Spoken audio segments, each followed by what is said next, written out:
Bonjour, nous sommes ici aujourd'hui à Nîmes, la cité romaine mondialement connue pour ses arènes et nous l'espérons très bientôt pour intégrer le patrimoine mondial de l'humanité au sein de l'UNESCO, connaît depuis quelques années un véritable rebond en termes d'immobilier, de construction.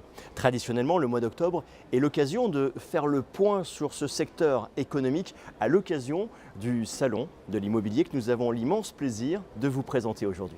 Ce salon de l'immobilier de Nîmes est organisé, vous le savez, par le groupe de presse Midi Libre. Avec nous, Olivier Biscay, bonjour. Bonjour. Vous êtes rédacteur en chef de ce groupe, vous êtes au cœur de cet écosystème aujourd'hui, puisque c'est vous qui organisez un événement tel que ce salon. Pourquoi ? Oui, c'est la 6e année que nous organisons ce salon.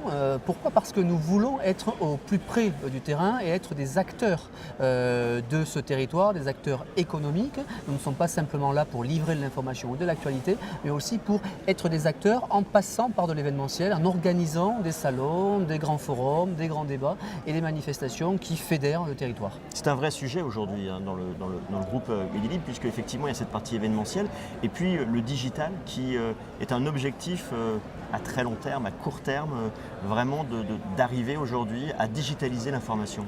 Vous avez raison, on a une multitude de revenus. Les revenus de l'événementiel, je le disais, on a plusieurs salons, et puis les revenus également du digital. On croit encore au papier, mais ce papier doit changer, être transformé, et on doit être là où sont les gens. Et les gens, ils sont sur les tablettes, ils sont sur les smartphones, ils sont sur le site internet. Donc on a une temporalité de l'information qui s'est installée. Tout au long de la journée, on livre de l'information, on fait en sorte qu'elle soit monétisée, on crée des offres d'abonnement, et puis on arrive dans le journal à avoir une actualité et une information qui est structurée, enrichie, analysée. On est sur nos deux jambes en fait, le digital et le papier. Alors c'est un vrai sujet parce que évidemment le monde évolue, le monde change, l'information également, avec notamment l'arrivée des chaînes d'information en continu.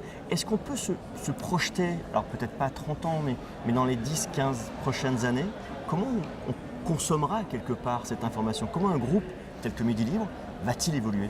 Un groupe de presse à 10 ans, 15 ans, 5 ans, il est plurimédia.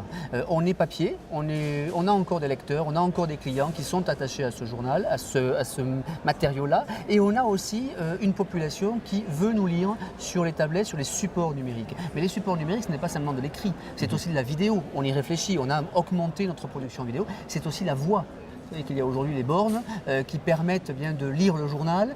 On a aussi la radio. Donc on doit être multifacette, multi-support, multimédia. Et les journalistes aujourd'hui dans les rédactions sont formés à cela, pouvoir livrer de l'information, de l'analyse, de l'interview sur l'ensemble de ces supports-là. Donc c'est cette transformation qui est mise en place. Ce n'est pas simplement une réorganisation, c'est une transformation totale à la fois de la rédaction et de l'ensemble des services, les services publicitaires, du marketing, de la promotion, de la technique qui sont en train d'être transformés. Olivier Biscay, merci infiniment. Merci à vous.